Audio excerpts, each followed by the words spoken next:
Buzzy, it looks like I've got a review. What does it say?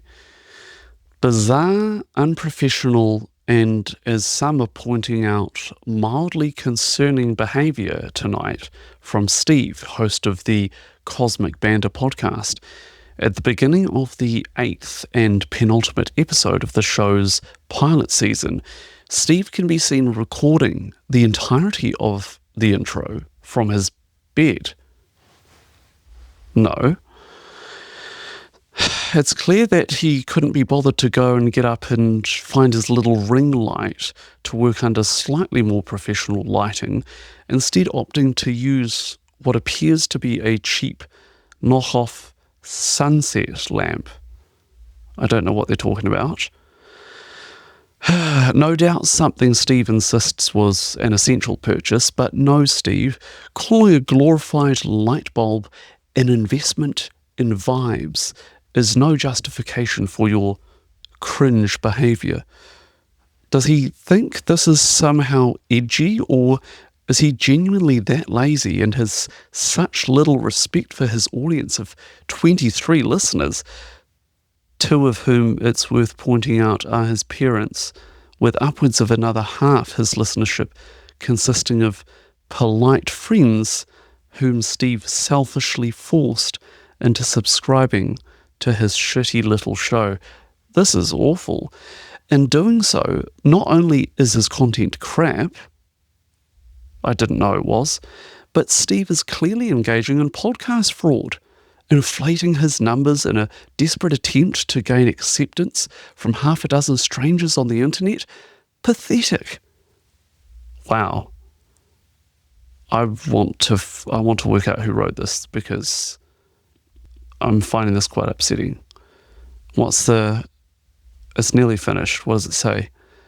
Nevertheless, Steve's quirky charisma consistently distracts the listener from all of his bizarre antics, and so it was with great frustration that for tonight's review I am left with no other option but to score the Cosmic Banter podcast a perfect 10.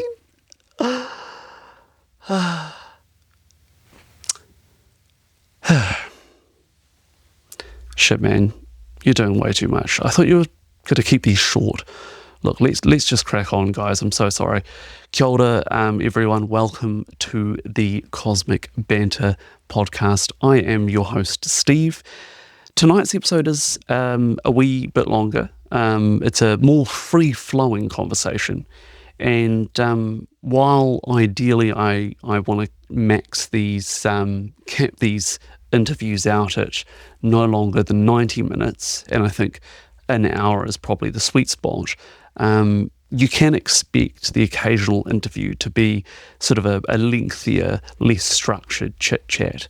And look, they're perfect to have on in the background and to wind down to, with before bed, just like I'm doing now.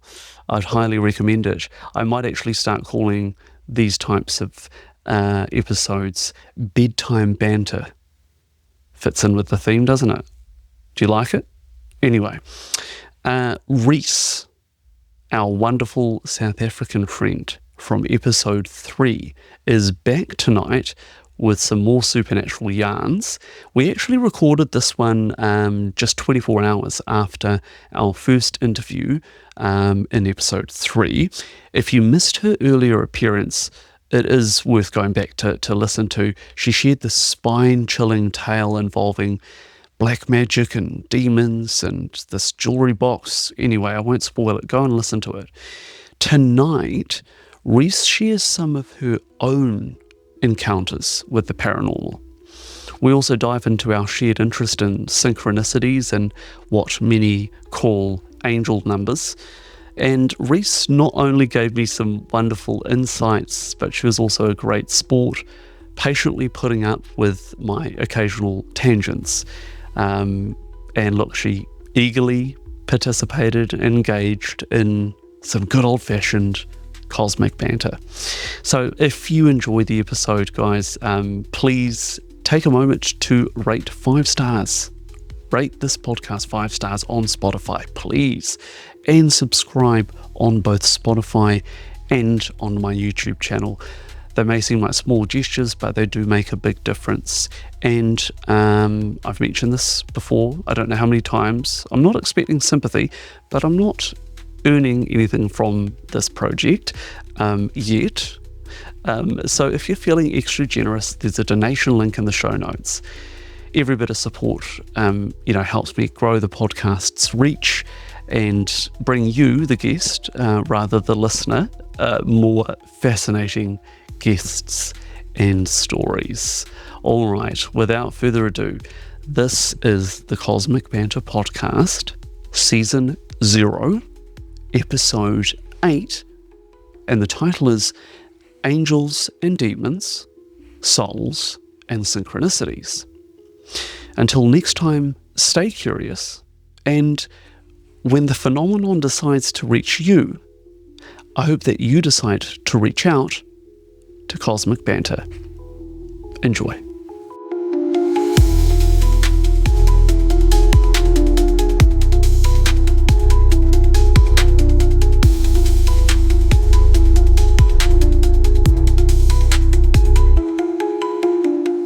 Reese, hey, thanks so much for joining me again. Exactly 24 hours on from our conversation yesterday. How are you feeling after our chat? Because I know it was quite an emotional topic for you, wasn't it? Yeah, 100%. But I'm all good. You just breathe through it. Yeah. I was thinking it's a really selfish thought to have, but as much as I hated seeing you be so affected and emotional, I was like, this shows that it's authentic, Not that I'm not that I'm like anticipating, or not that I'm even making this podcast for people who don't believe, but if there was anyone, that's what's so striking, I think, to me, is when you hear these crazy stories, and this whole topic is crazy. I think people like yourself who are deep in it, you would like accept that, wouldn't you? Yeah, But just 100%. because it's crazy doesn't make it any less real, right? Absolutely. 100%. No, it's at the end of the day, there's someone else that experiences the same thing, maybe across the other side of the world that you're not aware of, but they don't exactly know what they're perceiving or what they're experiencing. So to get out the message, then they can maybe relate and, okay, then start feeling in some form of way that's more healthy. Mm. Well, I think you conveyed that message really well. And I mean, you can't fake the sort of emotion that you were clearly, yeah. And I know you said, you kept apologizing and stuff. Like, no, this is the story. This is the story. Yeah. The story is, this happened. This is how it's affected you. 7 years on, 100%. and still affects you. Yeah. And no one can take No. anything away from that, can they? No, absolutely not. No. So, all right. So we're 24 hours on. So we've got the big scary story out of the way. But yeah, we ended it with, I guess I saw the conversation heading in an interesting direction. I was like, clearly Reese is pretty tuned in, and I just have so many questions because I'm just like, I'm a complete novice to this stuff. Like, in terms of the, I guess, technical side of what you do as a clairvoyant, whatever labels you want to give it, I'm really interested. But like, it seems like a whole other world. And then on TikTok, my algorithm is like showing me a lot of witch talk and stuff. And I'm like, it's almost like there's rules and laws to all this stuff that you have to learn. Absolutely. No, definitely. I mean, I can give you like an oversight just about the types of clairvoyancy there is, if you want, and Yes, then we can move please. on to the type of rankings for angels and for demons. I mean, there's a whole yeah, like I said, there's rankings, there's rules, it's pretty intense. I love it. Yes, I would love that. Before you do that, just so we're not bouncing around too much, I'd just be curious to know, would you be able to share, to whatever level you're comfortable, like how you sort of got into this? I mean, it's not something you get into, I suppose. Were you always like this as a child? Were you intuitive spiritually? So technically, yes, from a very young age, I could see things that other people cannot see. So I always knew that there was some form of, difference from me to the next person. You know what I'm saying? Like it's it's not just about seeing always. It's also about your intuition. If some people don't have that inner voice that tells you yes or no, don't do it or don't listen or whatever the case may be. So there's just a different lifestyle compared to an average Joe or Jane that just goes about life because it's life and we have to live it. So what sort of things, like, what were your sort of earliest memories of an experience where you're like, other people, this isn't normal, other kids aren't experiencing this, or my parents are scolding me for talking about this, or what are your earliest memories of those types of realizations? I was about 7 years old, if I remember correctly, and I spoke to someone that was in my room the one night, and I thought it was a legitimate person. And the next morning, my mom asked me, like, who were you speaking with? Were you praying or what were you doing? So I said, no, I was speaking to her uncle. And she's like, well, there's no one here except us. Like, what? So I basically described what he looked like, and she started crying. And it turns out it's her deceased father that I never met before. No. Yeah. So she hadn't described her father to you prior to this, Not, and she childs have never talks impressionable about, yeah, minds. no, 100% she never spoke about her father until I brought it up that day. Did you have a conversation with her? Yeah, I did. Full on. And he didn't Yeah. So, say who he was to you? no, not at all. But I could feel somehow a connection, if that makes sense. Like there's something familiar about him, even though I've never seen the guy in my life. Yeah. So yeah, even the way I don't even remember what exactly we spoke about, but I remember I was angry at my mom for something. And I was just having a chat about, venting basically. And he said, you know what, she's been like that since the beginning. It's nothing about you. It's nothing about anyone else. It's just she has her own things in her mind that she needs to take care of and go through and just heal from trauma from her childhood as well, you know? So it's very interesting. I mean, if you think about it, yeah, it's not normal to everyone that people can do these things. Obviously, there's a lot of skepticism around it, but it does exist, whether you like it or not. Yeah. Yeah. That's it, it's so fascinating. And like I've had I've had, strange things happen. Sure. But I've never had anything outright paranormal or supernatural, or never seen a ghost or UFO. And as much as I don't think I would want to see a ghost, but I want to see a UFO. But I'm just so curious with, like, growing up, as a teenager and stuff, I was like an ardent atheist.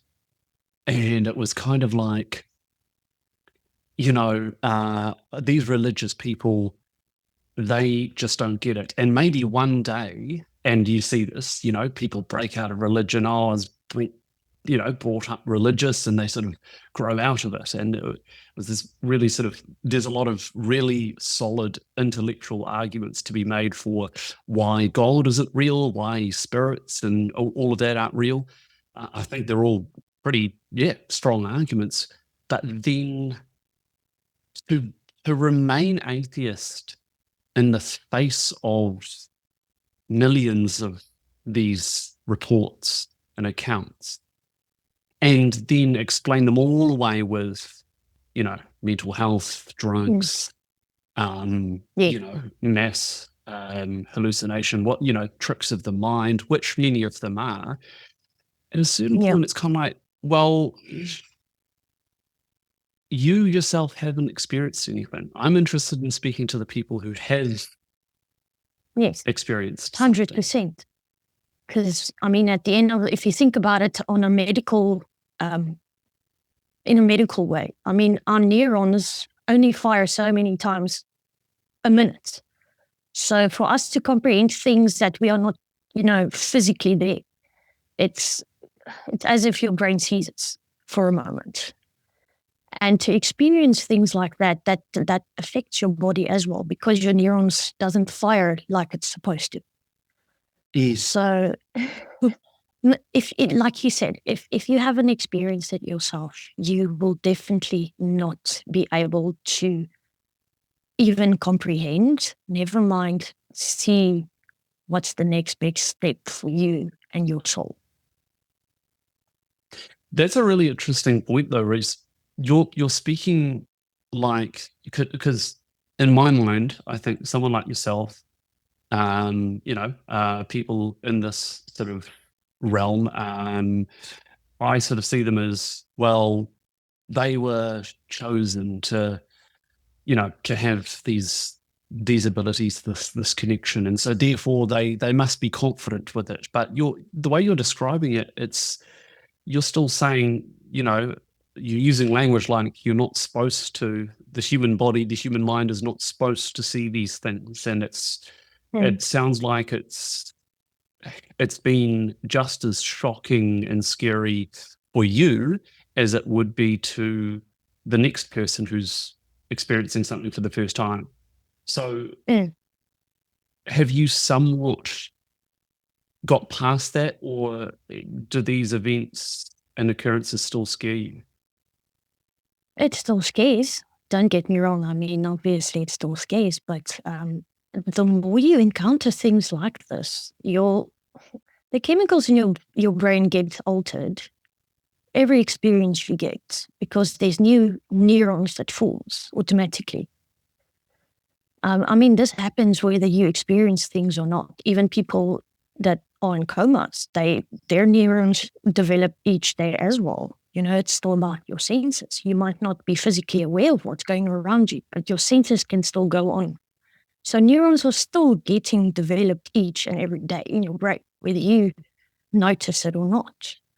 But some things that happen within our lives, it gets to a stage that the more often it happens, the chemicals in your brains forms specific neurons that alters your chemistry in your whole body, not just your brain. So what was what age were you, for example, when you were speaking with your grandfather, who you didn't know was your grandfather at the time? If I remember, was that your first major experience, was it? Yeah, technically. What I remember of, I honestly can't remember much before the age of 5. But I remember that specific night. That was my first encounter with something like that. After that, that only happened again when I was 13 years old. But we went out for dinner at a restaurant, and there's a B&B just across the road, and it's a very old, I don't know, like if you know the whole voortrekker scenario, the voortrekkers that came, the Dutch people that came to South Africa. You just slipped into South African. Was that Afrikaans, or was that just a thick accent. I didn't hear what you Sorry. said just then. Sorry, there's a lag over here. I'm so sorry. That's all right. That's all right. What did you say Sorry, can again? you Sorry. repeat that? I was just saying So- that I didn't hear what you said. Sorry, continue. So basically, if you think about the voortrekkers, so they came with ox wagons and everything, and they came from the Western Cape, and they traveled as nomads through to the upper part of South Africa, all the way up until the Free State, Johannesburg, and then up until Namibia. So the way they were dressed back then is what I saw. It was a woman that I saw in the window, and I couldn't comprehend what, because obviously, if you see things like that, I mean, the full blown cape, you know, the white cape on, and the black, almost grey type dress, that's, you know, a turtleneck as well. Yeah. But you're not sure why. Like, is this a person like busy cosplaying? Are they getting the bed and breakfast ready for, like, I don't know, people that seem to role play it or something? Like, what is happening? But yeah, after a while, I asked my sister that sat next to me, like, are you seeing this? What is that woman doing? And she's like, what are you talking about? What woman? So obviously she Wow. couldn't see what I saw. Yeah. Wow. Yeah. And so even in that moment, I mean, the clothing style was a giveaway, or it raised questions in your mind, but otherwise they seemed pretty real. 100%. I So who were legit they? thought like, Who were they specifically? The first person was your grandfather, and this is now when you're 13. Who do you think you were seeing? Ancestors? honestly, don't know. I really don't know. Until today, I don't know. It was obviously some voortrekker tannie. And what was it like? You were just at home during the daytime. What were they doing? Where were you? So we were at a restaurant, and across from the restaurant, across the street from the restaurant, there was a little, very old cottage that was turned into a B&B. Yes, So yes, I yes. saw that. Yeah, I saw that woman in the window of the bed and breakfast. Wow. And so what sort of been your journey since then, since those two experiences? Have they sort of accelerated and you see them experience these things more frequently, or So for me personally, obviously, I'm not very keen to experience things like that, and I have had quite multiple conversations with the angels about it. So I've not as frequent anymore that I experience these type of things. But I have noticed as people come to me and ask me for guidance through, you know, Blessedly Fabulous, the page that I'm running, like, it's different. I perceive things for them, and I give them guidance and help them intuitively to reach their own goals and stuff like that. So that side is a bit better because it's nothing personal, if I can put it like that. It's much easier for me to help someone else than it is to perceive something for myself. So would you say, sort of consciously cut yourself off from a lot of these experiences personally? Pretty much, yeah. And I know Did you it's have not control actually, over that? no, that's the thing. No, not at all. It's something you get to experience less and less. But you also have to, like, try and, I can almost say you have to self-sabotage in order not to do it, because it really, it drains you as a person. It drains you a lot because obviously they feed off your energy. So do you have a couple of more sort of experiences that maybe you'd want to share, like prior to closing yourself off a bit more. And obviously you now help people, help others through your TikTok account, which is wonderful. But prior to doing that, what was some of these sort of experiences that you were having? So after I had a little chat with Gabriel and basically just put it down like this, and I'm not doing this anymore. I don't want to see anything. It's fine if I hear things, but I don't want to see anything. It affects me too much. After that, I started having dreams. So it's much easier for my brain to perceive, because obviously your mind works in such a way that when you dream, it gives you, if someone comes to speak with you, it's someone that you trust, and you don't perceive them as a threat, if that makes sense. Mm-hmm. Easy. So it became easier for me. So Gabriel being, sorry? One of the archangels. So when you say Gabriel, okay, I understand. So you have had conversations like we're having now, or is it more telepathic? I mean, how does that work? What happens? There's so many different things how you can perceive it. For me, personally, right, I usually either meditate or pray, and I sleep on it. But I always ask them to send me dreams and or specific things throughout the day.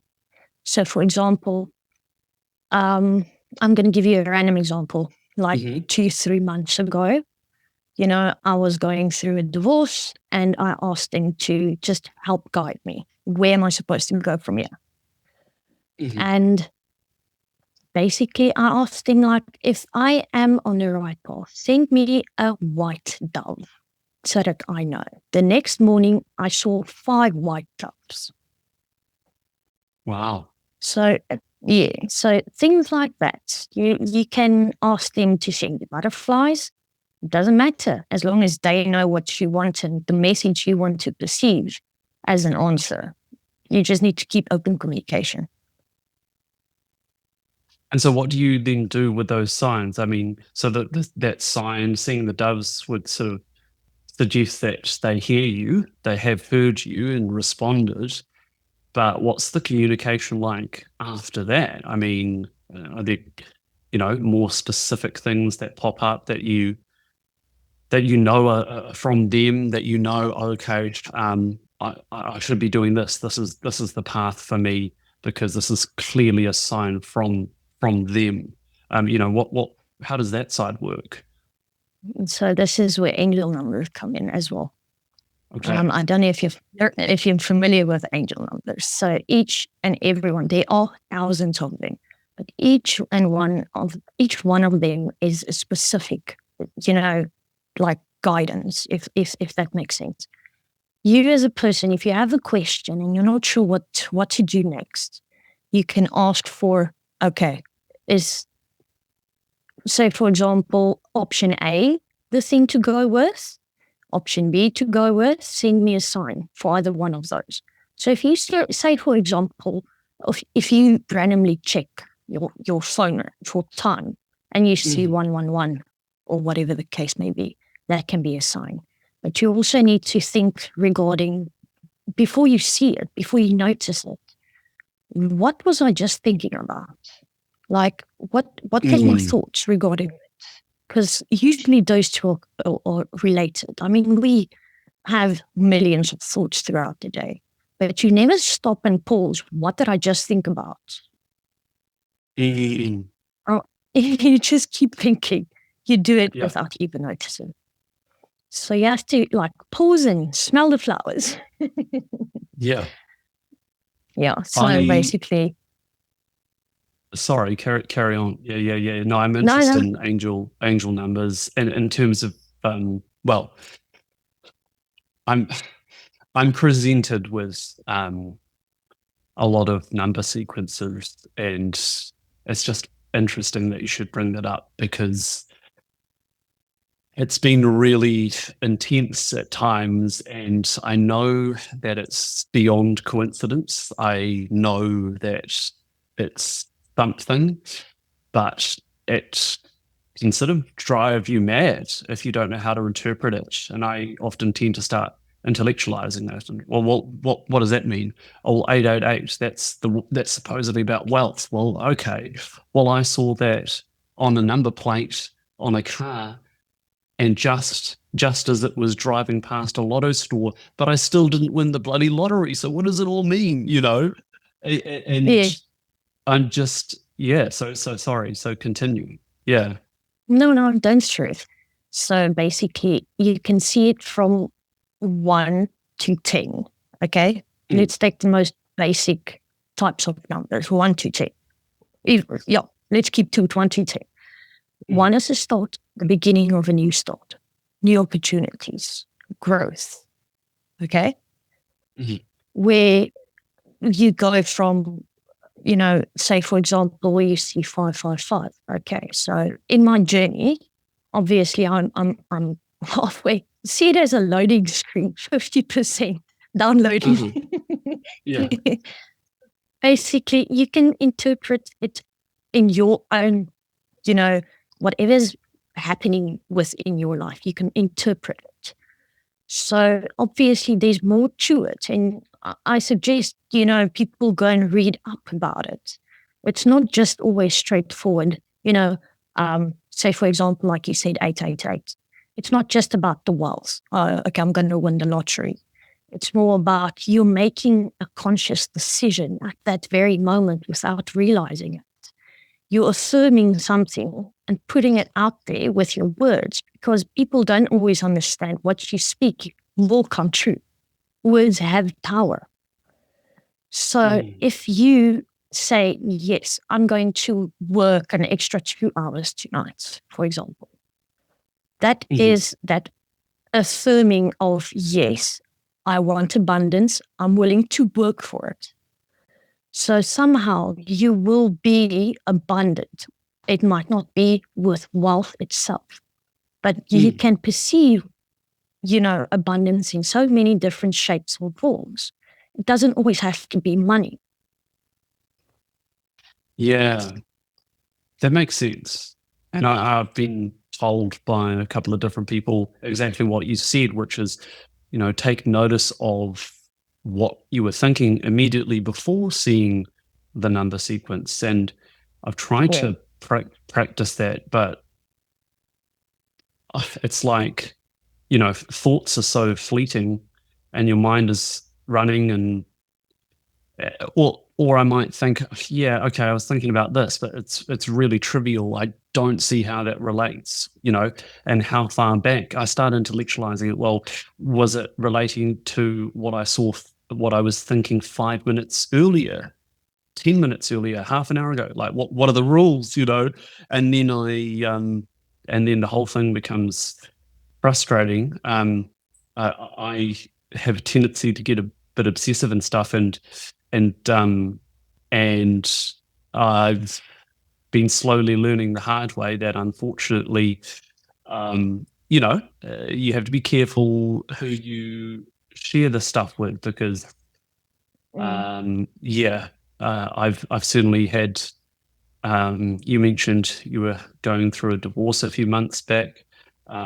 Nowhere near it at that level, and I've recently been going through a breakup and sort of out of work, and I'm in a period of huge transition, and the concentration of numbers, the number sequences that I've been seeing have been ridiculous. But it used to be quite fun, like, oh, this is like a little bit of proof that, this is like brighten my day. Like, life is not so mundane. There's something else working in the background. But then it became quite like frustrating, and almost like I almost became a bit manic. It's like I'm telling people I'm seeing all these numbers, and they're like, dude, like, just chill. I think you need to, relax on this stuff, and you've got other things to focus on right now. I'm like, okay, but I'm telling you, it's so intense, and I don't know what it means, and it's kind of frustrating. Yeah, so basically you can also, if you're not always 100% sure what your thought was when you saw a specific number sequence, you can also think about what you were feeling emotionally at that specific time. What were you experiencing emotionally?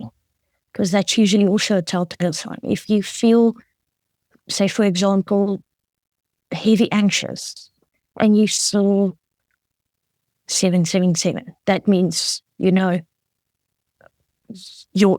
fate is there's luck, basically. You're on the right path. You just need to trust.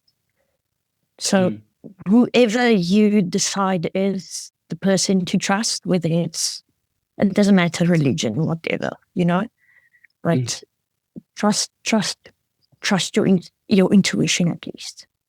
If you feel something regarding a specific thought, or something that something that's going on in your life. If you see a sequence number, think about your feelings. How did that make you feel at that very moment while you saw the sequence number?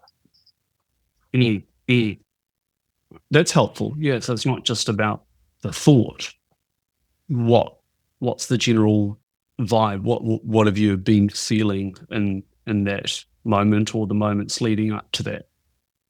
Exactly. Yeah. So if you feel calm, that's a very good sign.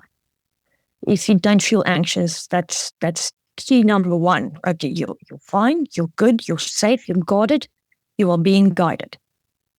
When I'm in sort of flow and not like over intellectualizing it or searching for a meaning, and getting all in my head about it, there have been a couple of times. Well, there've been a few times where I've noticed a pattern of, okay, this number has presented itself and it makes sense as to what's going on currently. So prior to or just during, the start of my recent breakup, I was seeing a ridiculous number of 999s on cars. And that's like end of a cycle, right? As I understand it. Yes. And 100%. Then once the breakup had happened, everything was still fresh, and by no means, a lot of change was yet to come and still is to come. But once I guess I'd sort of accepted it and started brainstorming my next steps, I then saw within the span of like a weekend, I swear to God, like the highest number of 000s than I'd ever seen ever in my entire life. It was just crazy. They just kept coming. And then I looked into that, and that's almost like the beginning of a new cycle. Yeah. Like that's on the cusp. So I could start to notice those patterns. And then a really funny example. The other day, I actually was on my way to an appointment with this lady. I'm actually going to interview her this week, it turns out. Nice. Because I think she's got some stories to share. On my way there, I knew that I was going to be passing this lotto store, and I'm no problem gambler, but I have a bit of a soft spot for scratch cards. Sounds pathetic. It's so childish. Maybe it's my way of justifying that it's not gambling because it's like a little fun game. But anyway, this store on the way to my appointment, this particular shop, the address was 222. And I knew that. So I'd known that for a while and thought that was cool. And hey, surely that's got to be my lucky store. And I've never won anything major. So on the way, I was thinking, well, if I'm going to be passing there, like, I should get something. But I feel a bit guilty. Like, it's like I'm chasing wealth. I'm trying to force it, and it's really not. If I'm being honest with myself, it's it's taken up a lot of my time, and I've never won anything significant. So I put it out there, right? And I said, universe, guides, whatever, if I see, if you show me a number plate that has 222 on it, I'll take that as a sign, and I'll go to the shop and get a scratch card. Right. As soon as I said that, immediately the first car I see had 666. And I was like, damn it. But then I was still curious. Yeah, I was curious because I was like, but hold on, that's got to mean something. Because what are the chances that I specifically ask for this number, and these number sequences are rare as it is? So it's obviously, as much as I wanted to resist it, because I want to win big, it's obviously another, it's obviously another sign in and of itself. And I saw 3 more on the way to this appointment. And this lady said she happened to be talking the same thing about angel numbers, and 666 is sort of about, you can clarify me if I'm wrong, I guess sort of reevaluating your decisions and stuff. And I thought, as much as I don't want to accept that, that's pretty powerful, that I keep trying to force this. Show me a sign. Show me 222. Give me some. No, 666. No, you need to rethink this. Where are you putting your energy? 100%. I thought that was amazing. 100%. No, 100%. Sometimes it's just like, it feels like a kick to the face almost, but we all need that one friend, I guess. We just need to bring us down to earth again. Just like, listen, you need to get your shit straight. Stop fucking about. Stop buying bloody scratches. Yeah. And so what sort of crazy, you mentioned the doves, for example. What are some other crazy synchronicities that you've experienced?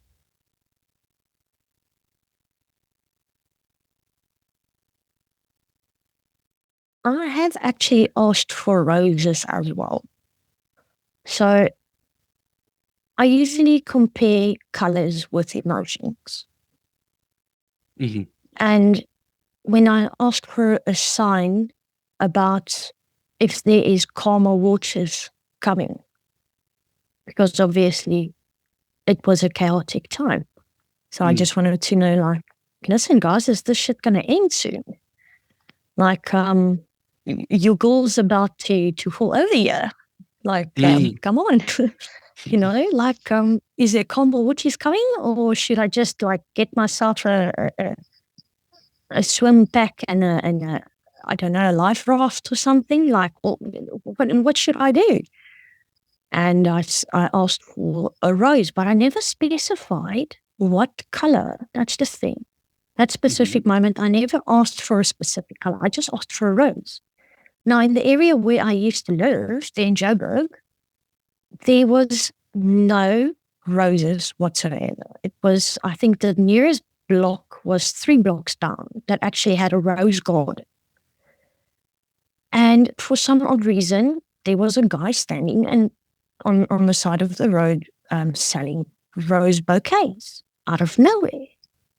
And every single one of them was just, okay, so my full name, right? Reese. It's a color, right? It's Reese pink. And it was that color.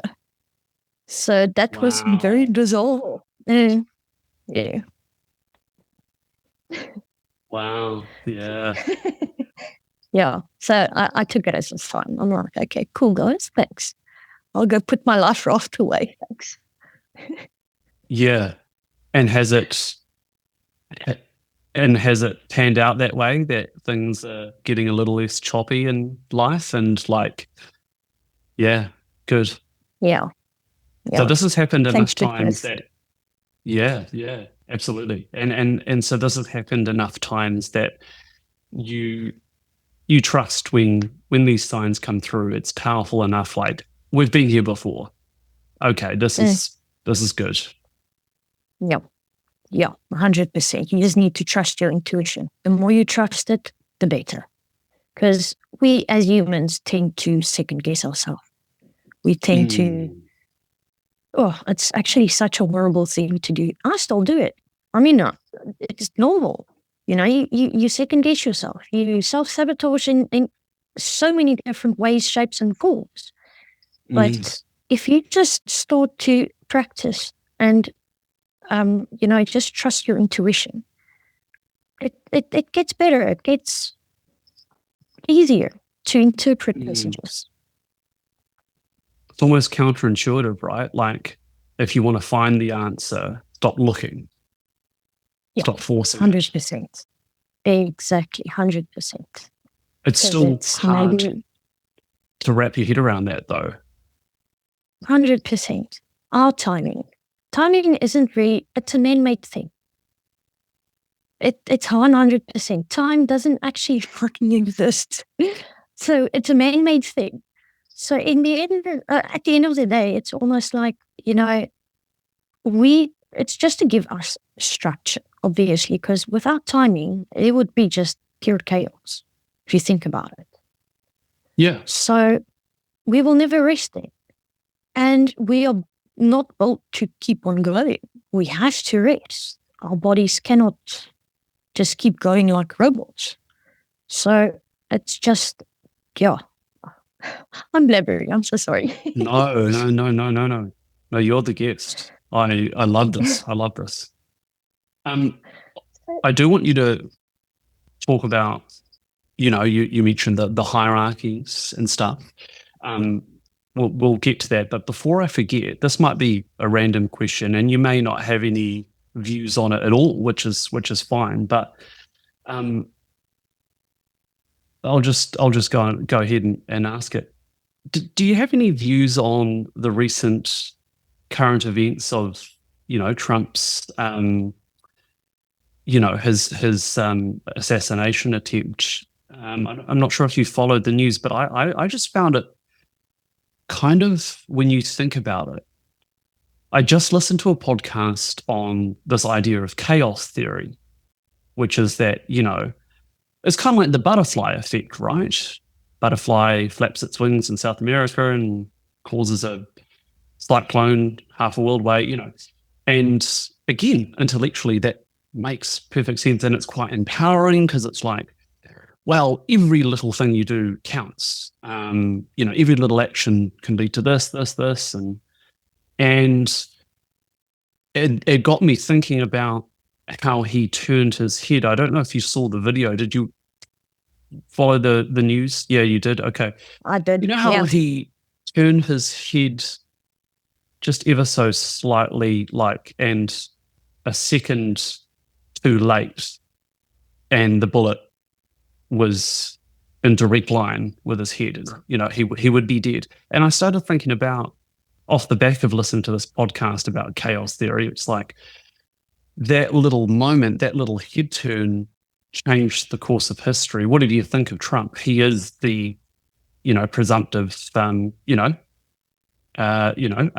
next president, and even if he isn't, he's this hugely controversial figure. He's probably one of the most famous people on the planet, and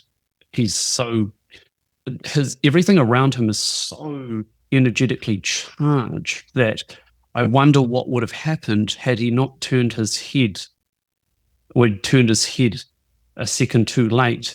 Had he been assassinated, what would that have done? I mean, would there have been a civil war in America that broke out, which led to the downfall of America, and then China, Russia? I mean, this entire century could have been completely different. And absolutely. Of course he took that opportunity to say it was an act of God, and perhaps it was, and perhaps he does feel that. But either way, it just made me think, and I'm curious your thoughts. Do you think that there's like a parallel universe where he did get shot and the world did erupt into chaos and break down, and we're here now because our versions, our souls, our versions of that of reality are now in this timeline. We consciously chose this timeline. Maybe I'm blabbering. I don't know if that's much of a question, but I'm just keen to hear your thoughts on like these historic moments. Do you think that there's divine intervention? I'm going to put it to you like this. I personally think he did not know about the assassination. It was not necessarily, what's the word I'm looking for? Staged, as the people put it. Mm-hmm. Mm-hmm. But there are people surrounding him that obviously has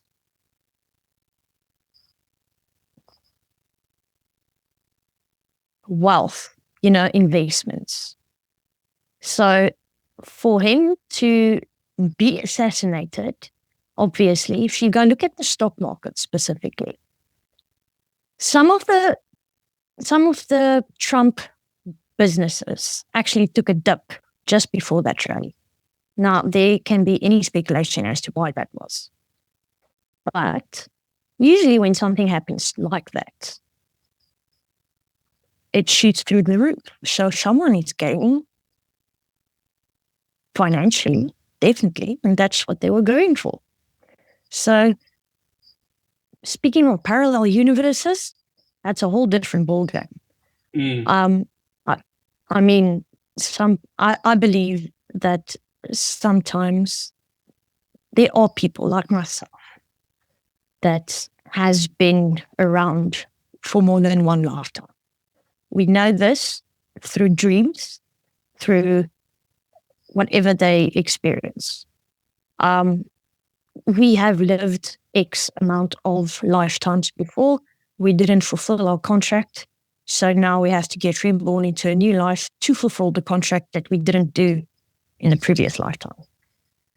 So it's possible that it could be an event that maybe took place in a parallel universe and everything went to shit, but we can only speculate on that. We don't know for sure. Because there was also a lot of people on TikTok, and look, I'm sure there are a lot of sort of scientific, psychological explanations for this. The Mandela effect comes to mind.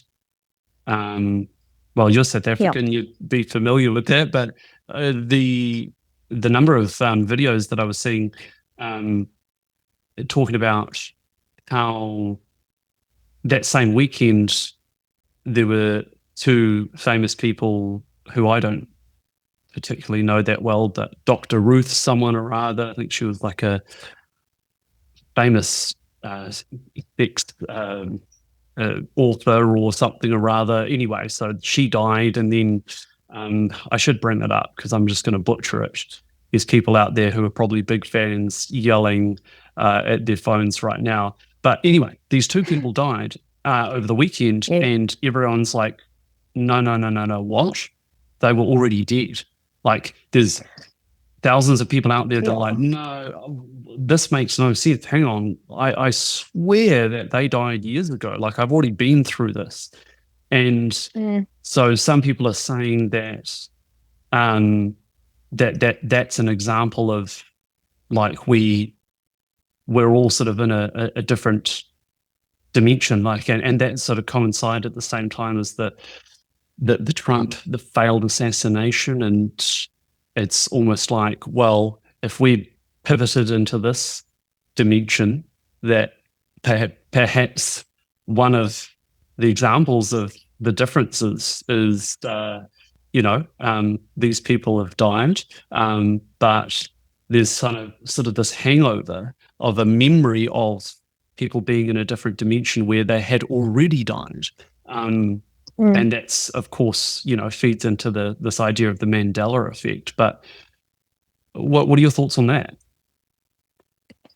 Yo. Yo. So there's so many things. Oh, what exactly would you like me to talk about? Yeah. Let me put that. I need to get better at this, honing down on what my exact question is. I was just spouting my thoughts there. By the way, Richard Simmons and Dr. Ruth. Well, what are your thoughts on? Do you think that that's possible? Do you think that is it a psychological trick that for whatever reason people believe that they swear that Nelson Mandela was still alive, or in this case Richard Simmons, Dr. Ruth, that died years ago. Are they remembering something from a different parallel timeline that they were in, and they're now in this timeline? Are we constantly, do you think that that's possible, that we're constantly sort of switching between timelines and sometimes we have memories of the old timeline? It is possible, because if you think about it, everything works on frequencies. We are technically atoms and they vibrate at a specific frequency. So the more in tune you come with the divine, or whatever you want to call it, the higher the vibration, the better the timeline you're in. So it is possible to jump from timeline to timeline with your vibrations that you don't necessarily know about. You get what I'm saying? Easy. So it is highly possible. It's not proven, obviously, but it is definitely possible if you think about past lifetimes. Because if I can put it like this, if you have a very specific topic of interest that you feel you are being drawn to, called to almost, it can be that it's something that you did as a profession maybe in your previous lifetime. So, for example, if you have this fascination, almost obsession with a specific, let's say, if you are drawn to the pyramids, right? The whole nation, the culture, the history behind it. If you feel drawn and called to it, and you want to try and understand it on a more physical plane, it can mean that you used to be in a previous lifetime, either one of the pharaohs, or you can even be one of the Templars, or someone that worked in the temple. It can mean so many different things. I mean, you could have been a peasant all that we, but if you were drawn to it, there is a very good reason for it. I don't believe in coincidences. Yeah, it's interesting because, and why this whole topic, topic's not even the right word, but this, I suppose, phenomenon is so frustrating for me to wrap my head around, is that on the one hand, you have people who, want to believe that they were this person back in history, want to believe that this happened, or want to believe that this coincidence has this specific meaning, and they're forcing it. And so, there are valid explanations as to why that's not true. There is an element of psychology in there, and there's so much stimulus in our world and influence at a subconscious level that we have no idea about. But then you get cases where you're like, well, that seems impossible. I'll give you two examples. Like, when I was staying at an Airbnb in Hawaii, this lady was very spiritual, but it was clear that she was sort of milking it. And she told me on the first night that I stayed it's funny you should mention the pyramids. This is what made me think of her. She claimed that in her past life she was Cleopatra. Now, I believe that this theory of past lives is pretty plausible. And so, with that in mind, there must be someone out there that was Cleopatra, perhaps. But it's awfully convenient that she chose this wonderful historic figure. And I couldn't help but immediately think you're talking out of your ass. This is what of course, you're not going to tell me you were one of the slaves building the pyramids, are you? Because that's not sexy. But then on the other end of the spectrum, you've got cases like a story that springs to mind, that little boy in America who, even as a toddler, was obsessed with fighter jets from the war and obsessed with Japan. And he would draw these planes and the ocean, and he kept talking about, I used to be this person, and then I crashed into the ocean. And he knew his name and all of that. And his parents, started to take him seriously. Like, he knows nothing about the history of the Second World War. And he seems, this seems to be troubling him. Like, he's getting really emotional about it. And they refined all of the information that he was spouting and did their research, and they sort of worked out that, could he be this pilot that died and was crashed into the ocean during the Second World War? And I don't know if you've heard that story, but they worked out. I mean, he just gave all the information that you would need to tick those boxes, and they went back to the site of his supposed crash in the ocean, in the Pacific, and they actually found a veteran, in the history books, right? That matched with everything he was saying, that even down to the name. And they showed him a picture, and he started crying, and he said that was me. And it's like those sorts of stories. You've got this innocent child. Exactly. You can't fake that. They're not of the age yet to know the history, know how to lie, fake emotion. Yeah.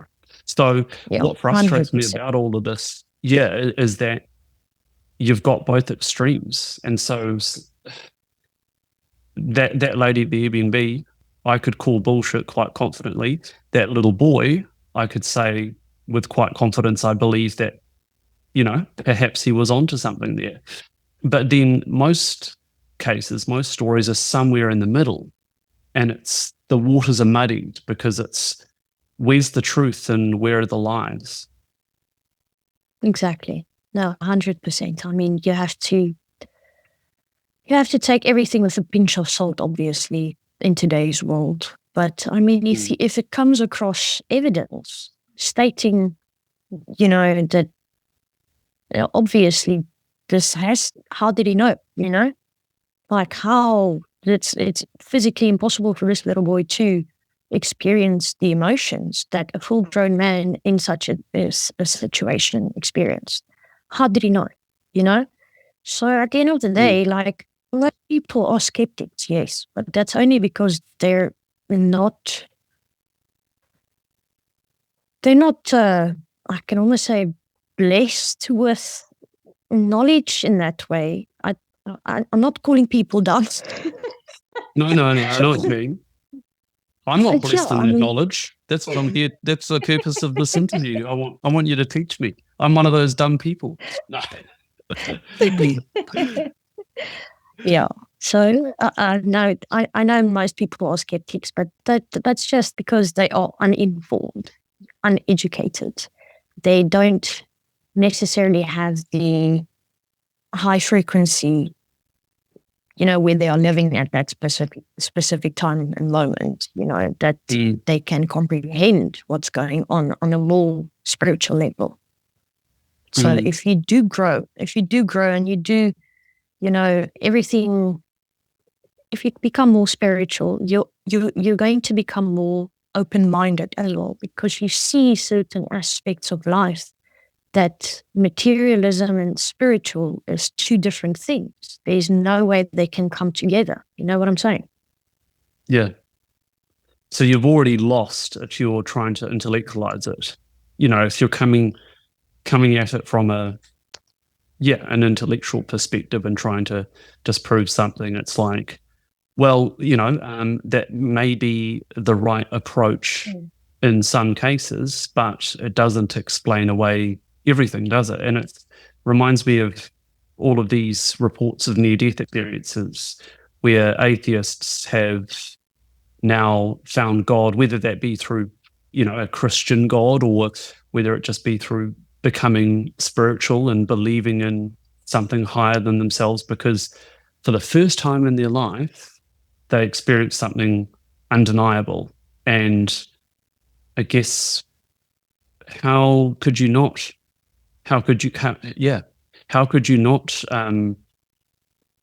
believe something if you hadn't yet experienced it for yourselves?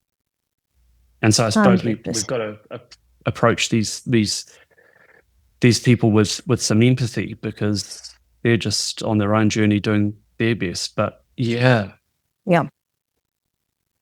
And so what about, do you want to share now a bit about the hierarchy that you started this call with? You wanting to sort of discuss the hierarchy of angels and even of demons as well?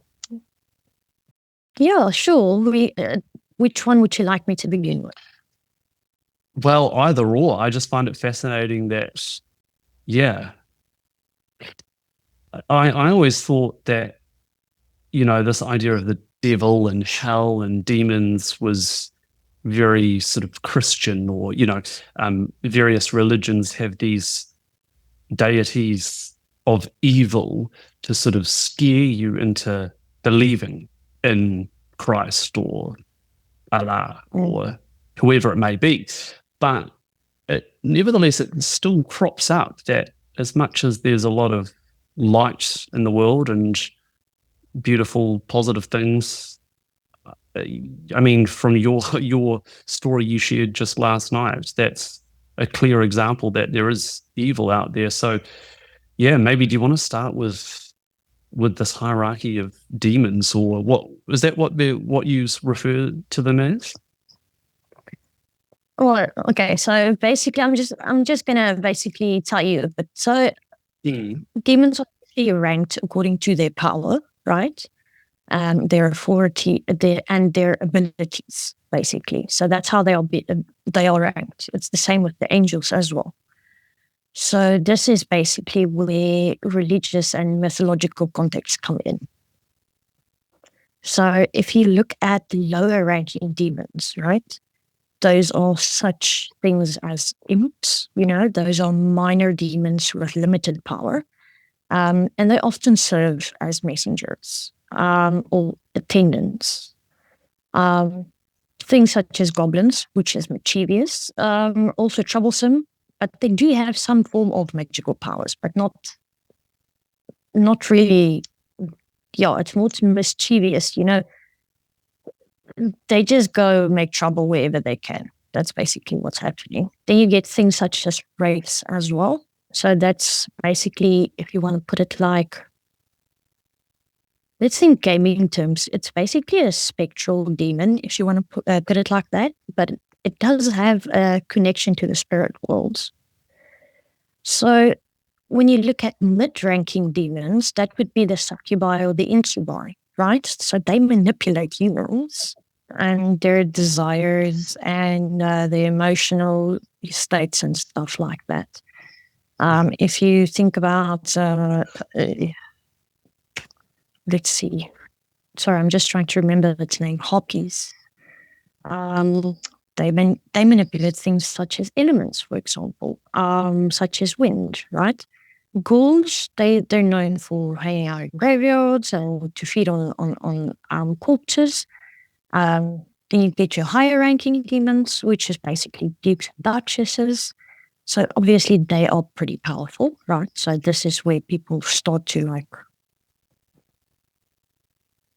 going into heavy shit, if that makes sense what I'm saying. So if you get to the dukes and duchesses, they are obviously powerful, more powerful. They control specific domains, right? Such as war, wealth, or even lust. Princes and princesses, which is even more higher ranking than that.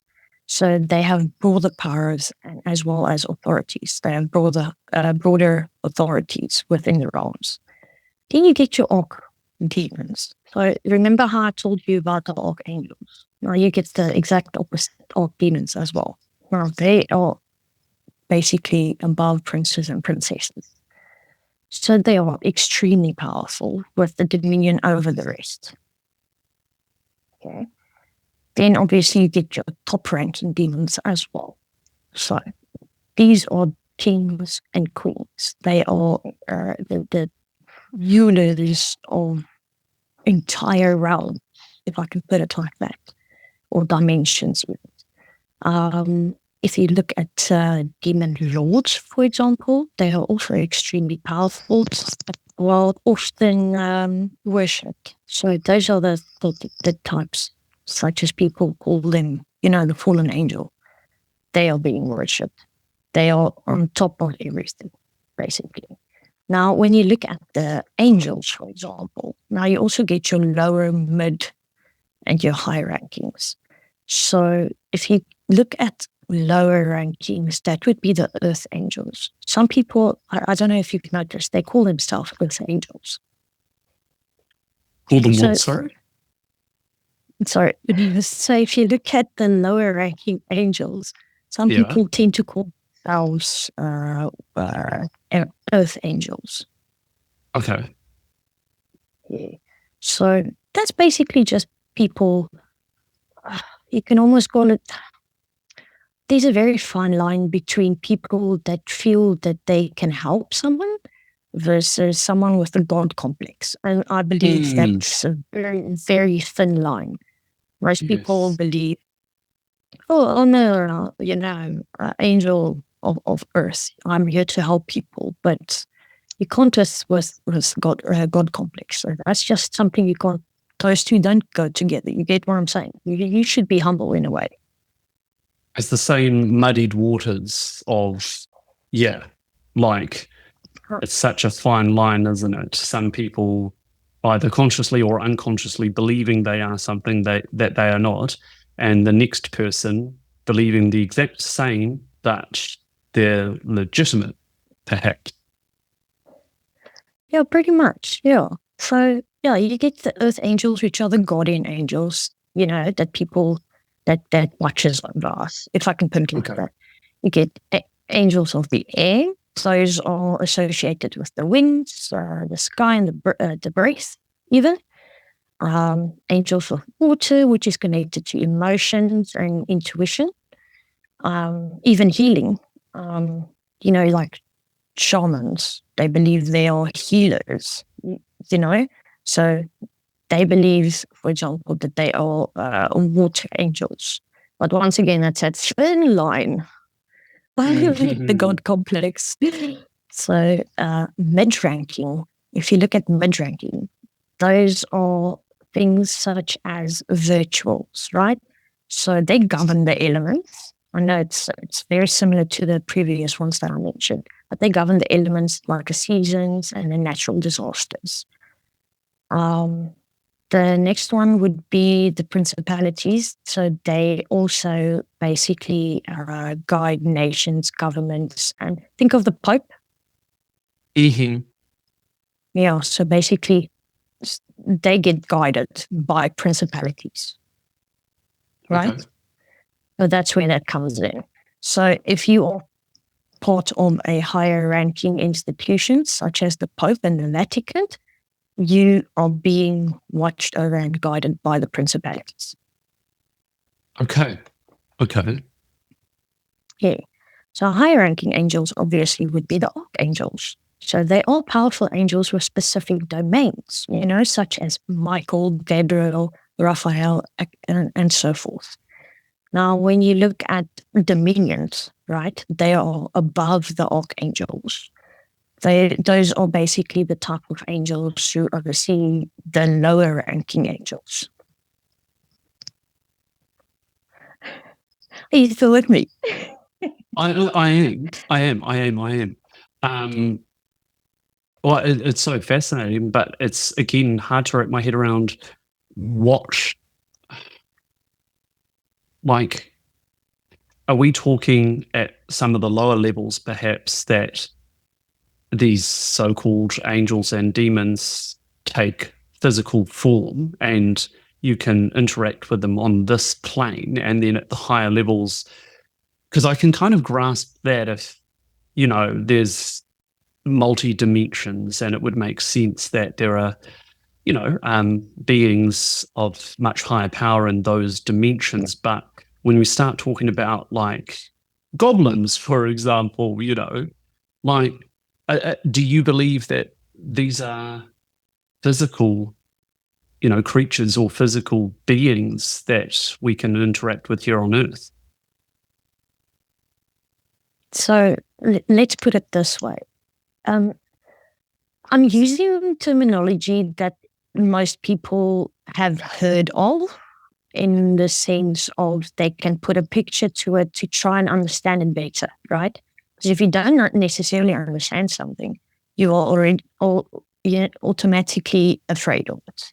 So if you put it in a way that someone does understand it, it kind of makes more sense. Sure. Okay, so that's basically those are the type of entities, ghouls, for example, that you only will get in graveyards. Yes. So it's not a physical ghoul such as the books, like all the mythological type of books that you get out of there, that stupid pictures that they always put in there, that looks like a little goblin or whatever. So it's just to give you an idea of what mystical type of things they are associated with, where you can get them, such as a ghoul, which will be specifically in graveyards. So those are restless spirits, for example. They don't know necessarily that they are dead, but they're still around and about trying to figure out where to go, because there's no light. There's no one to guide them to the light. They don't know what's going on. They don't know that they're dead. They're still the last thing that they did, for example, if they remembered that their spouse was still alive, well, before they died, they're going to wander around looking for their spouse. And so how do we know that they exist? Are there some people that here on Earth have the ability to physically see them or interact with them, but most of us can't? Like, where is all of this, I suppose, coming from? I'm curious. How, this knowledge of these hierarchies and these entities, like, how do we know that they exist? Sorry, you broke up there. Oh, so sorry. I was just curious, how do these stories come about of the existence of these entities if we can't see them, if they're not, like, physical? Do some people have the ability to see them physically and interact with them? And that's from these people, this is where this knowledge is being passed down from. Like, where does all of this come from?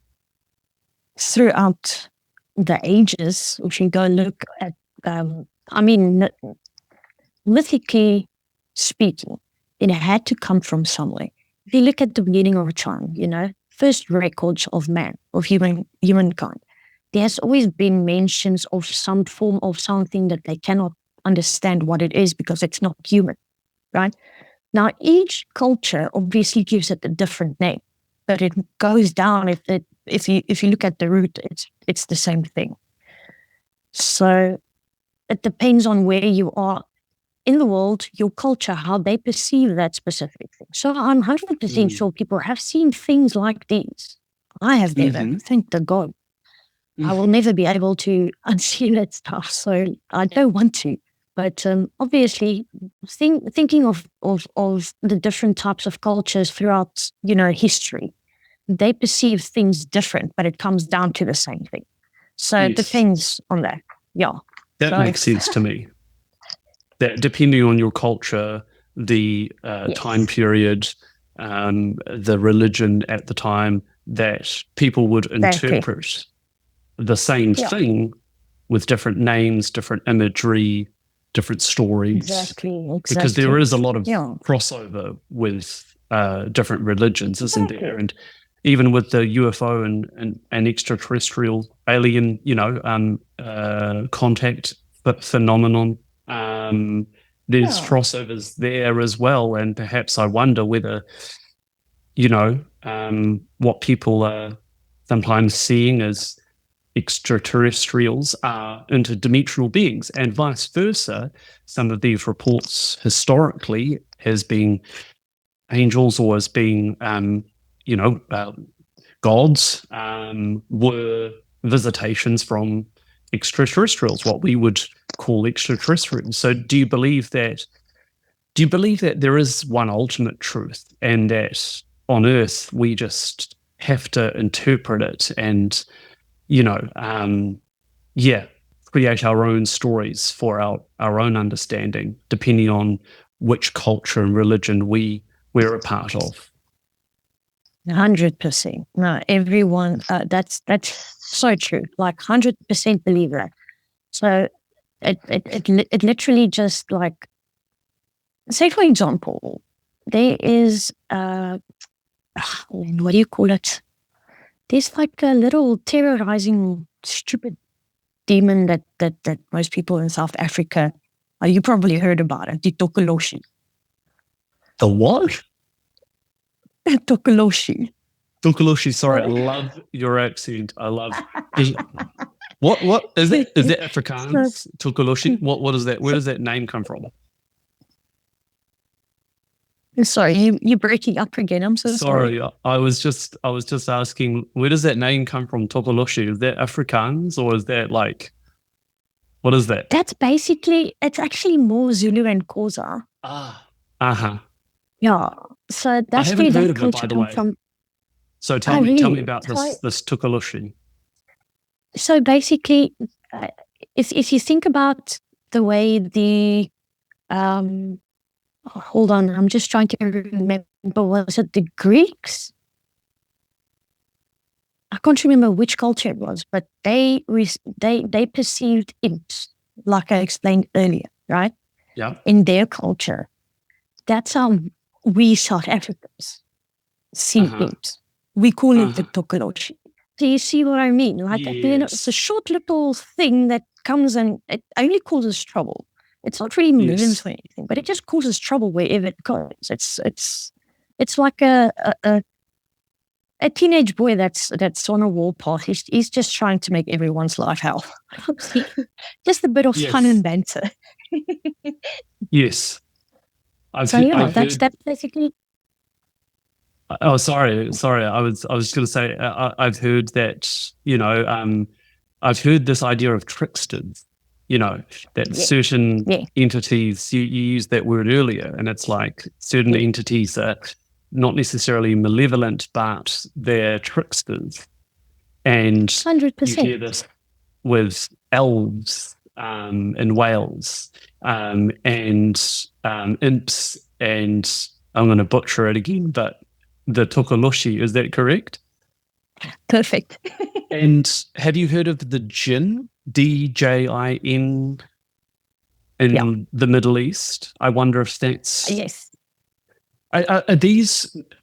So it makes sense that there would be different names and different stories for the same entity, but do you also believe that in different regions, kind of like how there are different species of animals, that in different regions there actually are different types of entities that are endemic to, say, the Middle East or Africa?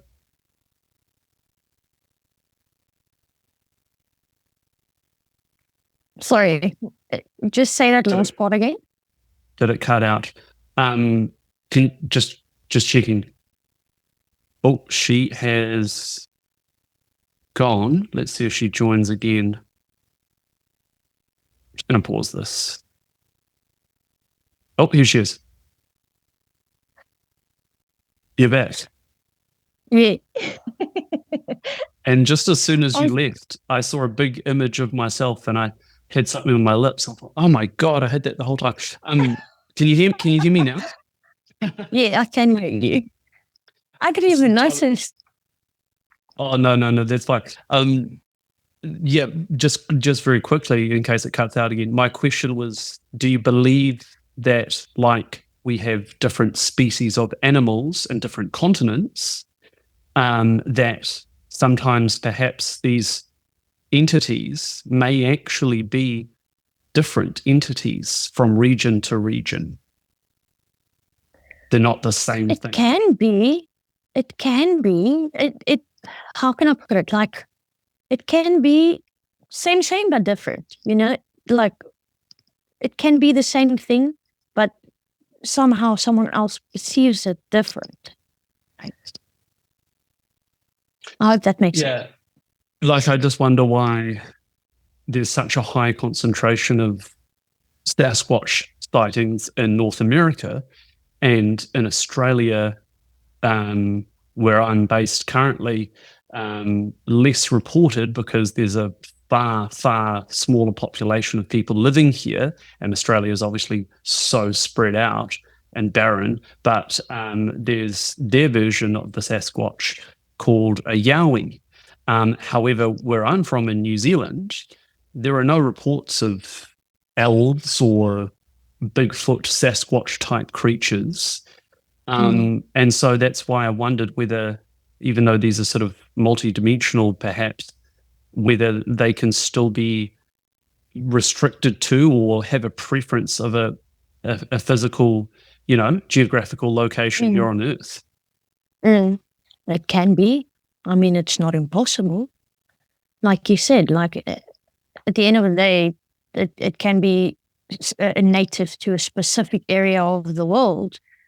So it might be that somehow some creatures that we all perceive throughout the world traveled somehow, but others that are specifically bound to a specific place, they never traveled, for all that we know.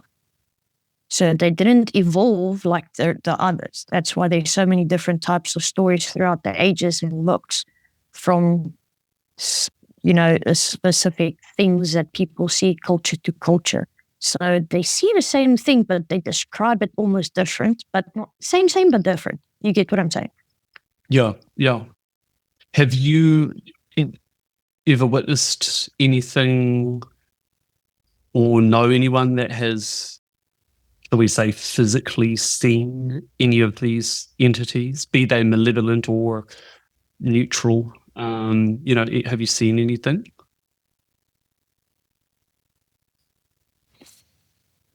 I think I should get you in touch with my best friend. Yes. His name is Christopher. He can tell you more about. Yeah. He's. You think my story's bad? That guy has gone through shit. So I'm going to try and hook you guys up, okay? So he can speak with you and have an interview with you as well. I would love that, but this is going to be another terrifying story, is it? Probably, but I think he has like dozens. Oh my gosh. Yes, please pass on my details. All right, I will. No worries. So you yourself haven't seen anything like the Tokolosh or fairies or aliens? No, none things like that. Thank goodness. I don't know how. I mean, I'm still trying to wrap my head around all the angels versus demons things. If I had to see anything else, I don't know what the hell. I think I'll just fall over dead. Yeah. Yes. So, yeah, so let's just quickly get back to that. I'm sorry. I hope you are doing okay for time. Let me know if you need to wrap this up at any point. But yeah, so obviously you haven't had experiences with these entities that we've just been talking about, but you have had conversations with. I mean, you mentioned Archangel Gabriel at the start of this call. So you have more sort of what telepathic or sort of intuitive interactions with these higher angels. Yeah, pretty much. So if you look at specific clairvoyances, right? So By the way, is obviously your camera working? no, it's not. Oh, okay, and it's probably better with the service. Yeah, sorry, carry on. Yeah. No, don't stress. So if you think about clairvoyance in general, in a nutshell, if you look at the definition of it, right? It's obviously the ability to gain information about a person, place, or object through means other than the known senses, you know? So, in a sense, you can see it as a form of extrasensory perception that involves perceiving distant or unseen information. Now, obviously, you get several different types of clairvoyance. So, some people say they tend to get it mixed up with each other. So clairvoyance specifically is when you see things. So you receive visual impressions or images. So that can be either through physical seeing things, or it can be you can get dreams even, you know. Another type is clairaudience. That's where you hear something. So you receive voices or sounds or stuff like that.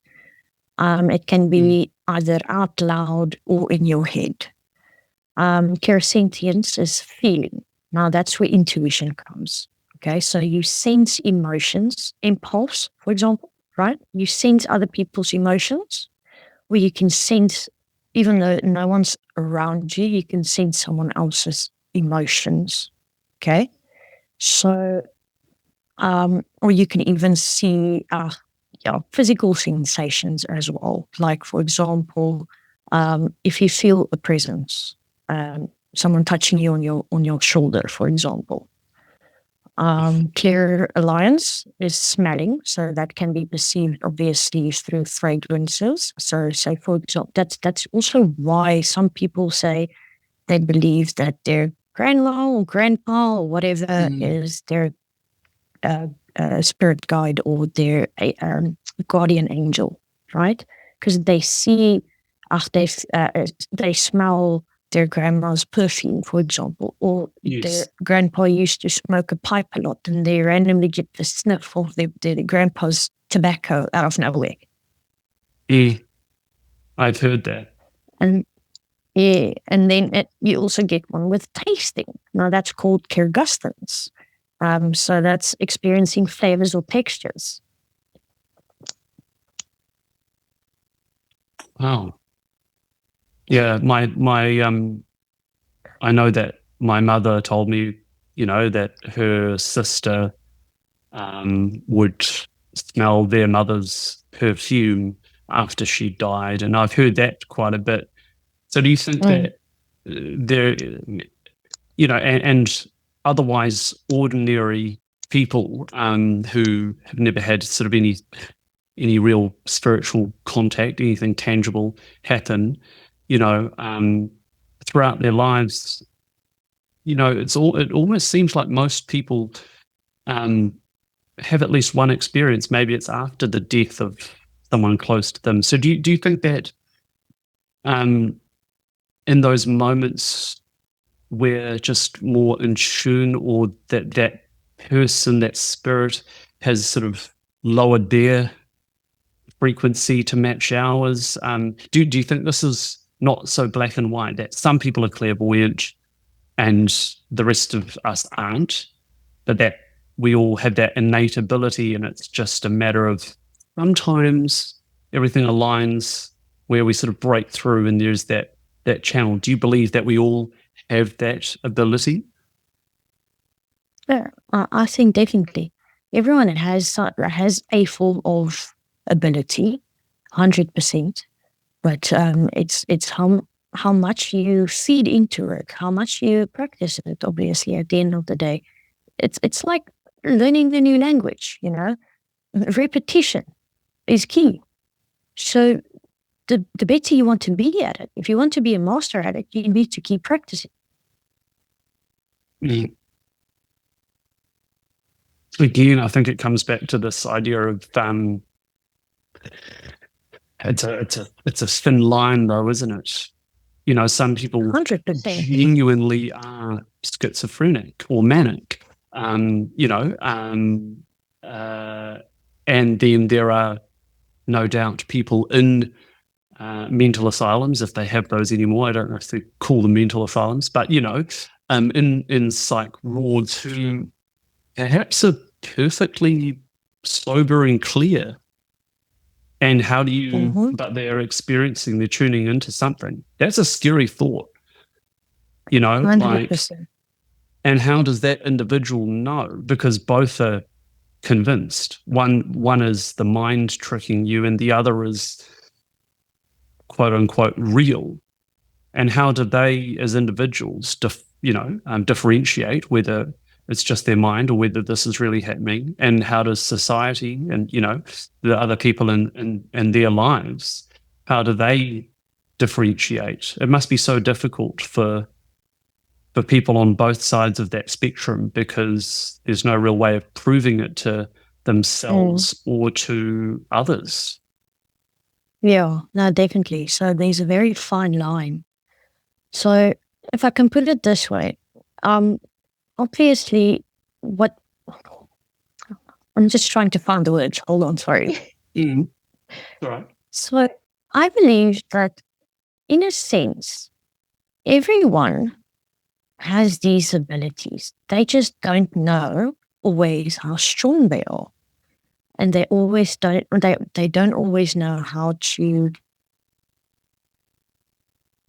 how can I put it, process it in a manner.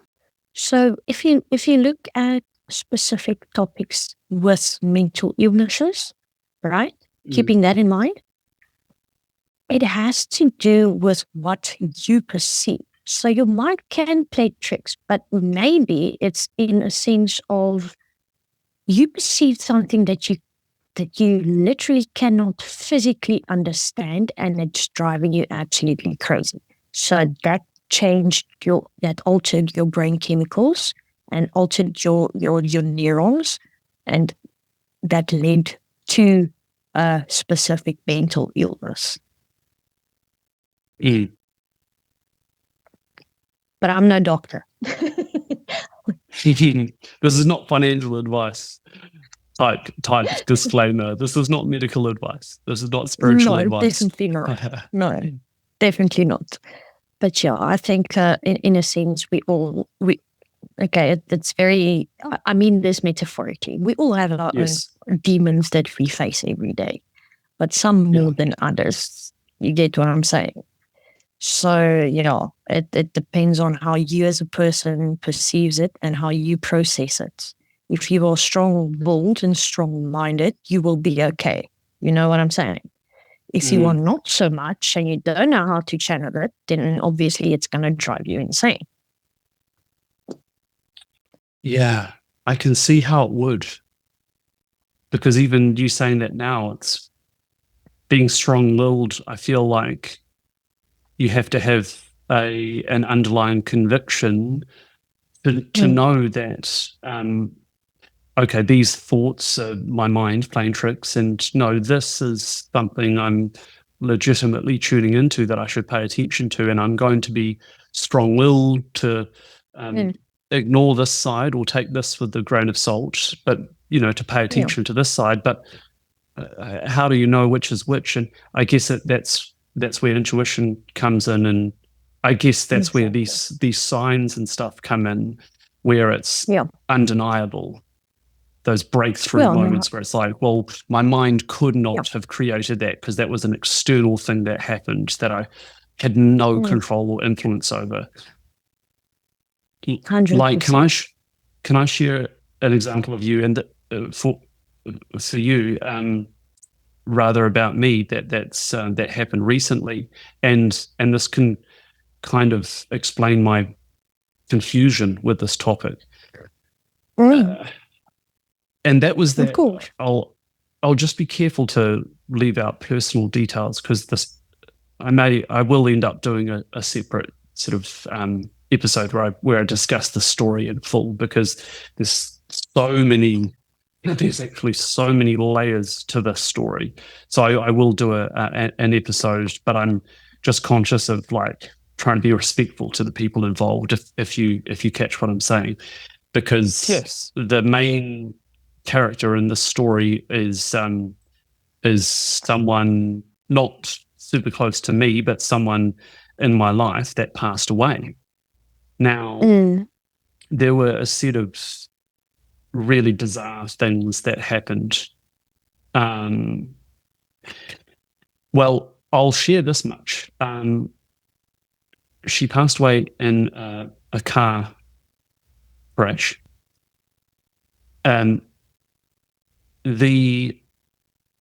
I was here in Melbourne. We're 2 hours behind in New Zealand. This occurred in New Zealand. The car crash occurred at 6 a.m., almost exactly, like a few minutes before 6. Now, we're 2 hours behind here in Melbourne. That day, I didn't find out about her death until later that evening, because I was busy working and I wasn't contactable. But that morning, I woke up from a dream at exactly 4 a.m. or 3:58. And the dream was really, really mundane, but it was really, really powerful. It was enough to wake me up, and it was enough for me to share with my partner at the time. But I felt weird about sharing it because, when you share your dreams with someone the next day, most people's dreams are boring when you explain it, because you can never explain exactly how it went on in your mind. So people explaining their dreams, that's already a boring thing to hear, to listen to. But this was incredibly boring. This wasn't, but I couldn't shake it because it was so powerful nonetheless. And all it was simply was me staring down this long driveway where this woman in question, who had passed away, was staying at the time. And the whole street and the house was completely empty. No one was home. And that was a really prominent part of the dream, right? And then looking down the driveway, that was the central focus of my dream. And this garage door was open, and there was a long white car, but it wasn't quite a car. It was like a beast of a car. It was almost like a limousine. But it wasn't. In dreams how it's this, but it's not, and it's all warped and weird. It was like a car I'd never seen before. I don't know, like a hearse mixed with a limousine mixed with a van. It was strange, and it was white, and there was a couple of other cars, but this was in center image, and I didn't recognize it was strange. And it was just that, and I was just stuck on the driveway looking at it, and it was eerie. There was no one about, and I was being shown this strange, large white vehicle, and then I woke up, and then I find out that at that exact time, she'd been in a car crash in her white van. Now, as a standalone story, that's perhaps not super fantastical, but to me, that was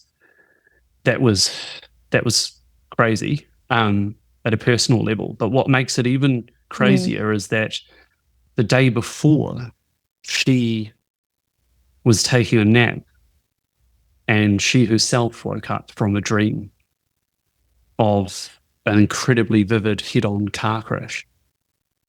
And Wow.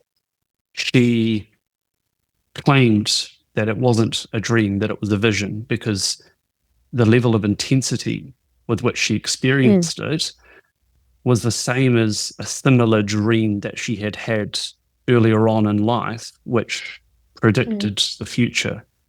She had a dream about something happening to her friend, and then it happened exactly as she had dreamed it. And she said she'd never, ever had that before until this dream. And she was terrified. And the next morning, that happened. And at the exact same time as it happened, I had that dream. But I guess all of that to say, what confuses me about this whole thing is that I've had similar dreams like that are symbolic and powerful, but they're kind of mundane and there's just no apparent meaning to them. And you wake up and you immediately forget about it. And there's no correlation to another event happening in real life. So the frustration is like, how do I know when it's just my mind processing stuff that's happened in my day and I'm just literally dreaming, and how do I know when it's like tuning in and tapping into something real?